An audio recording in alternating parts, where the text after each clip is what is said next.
Haris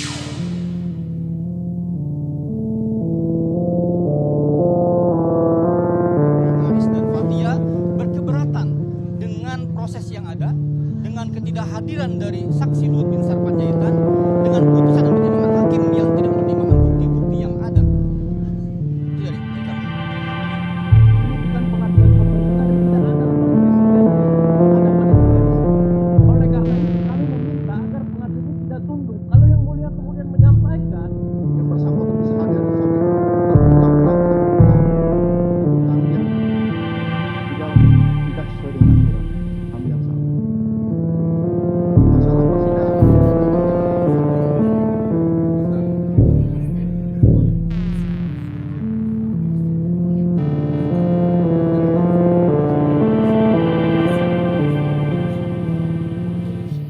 Kita melihat persidangan di mana saudara Luhut bin Sarpanjaitan sebagai saksi tidak datang ke pengadilan, tidak menghormati jadwal persidangan yang sudah seharusnya sebagai warga negara yang baik, dia datang memenuhi panggilan dan menghormati prinsip-prinsip negara hukum, menghormati prinsip-prinsip kesamaan di muka hukum, menghormati prinsip kehormatan pengadilan.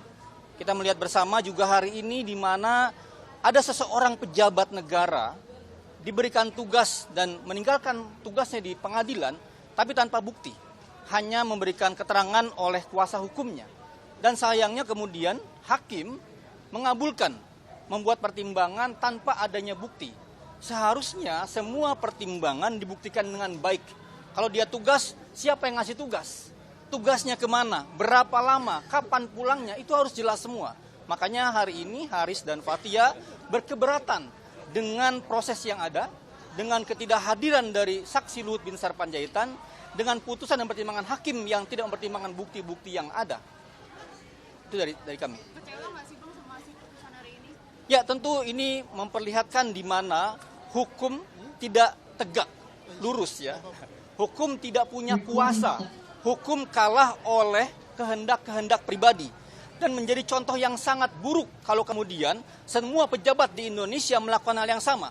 Besok-besok bupati, gubernur, camat, lurah, RT dipanggil, saya sedang keluar negeri, tugas negara. Dan hanya memberikan keterangan dengan surat dari kuasa hukum. Itu sangat berbahaya bagi konteks tegaknya hukum pidana di Indonesia. Berarti Bang, untuk selanjutnya semisal Pak Luhut nggak datang, isi suratnya harus jelas tugasnya apa, Ya, rinciannya gitu ya Bang? bukan hanya itu, dalam KUHP disebutkan bahwa saksi punya kewajiban hadir. Dan ketika tidak hadir, pengadilan dan jaksa bisa memanggil paksa. Kenapa kemudian jaksa tidak menggunakan kewenangannya memanggil paksa? Toh kedudukannya sama, dia mau jabatannya Menko, jabatannya menteri apapun, sama di muka hukum. Ini yang prinsip equality before the law.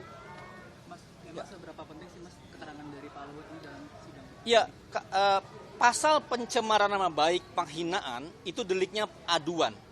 Maka kemudian harus dimulai dengan keterangan langsung dari Luhut sebagai orang yang merasa terhina, merasa dicemarkan nama baiknya, merasa menjadi korban.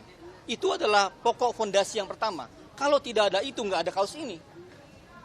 Nah, posisinya harusnya dia sebagai individu, bukan sebagai warga negara. Nah, ini yang kekeliruan sejak awal, mencampur adukan antara jabatan dengan individu.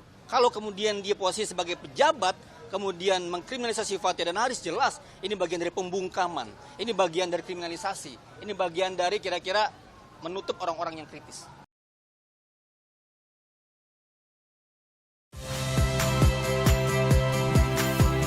Saya Iriana Mardanus, saksikan program-program Kompas TV melalui siaran digital, pay TV, atau media streaming lainnya. Kompas TV, independen, terpercaya.